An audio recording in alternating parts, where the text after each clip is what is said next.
ప్రేమ వర్ణించుట నా వల్ల కాదయ్యా, నీ కృపని వివరించుట నా బ్రతుకు చాలదయ్యా.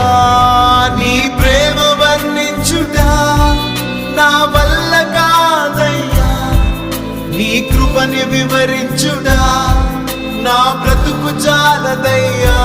తండ్రి దేవా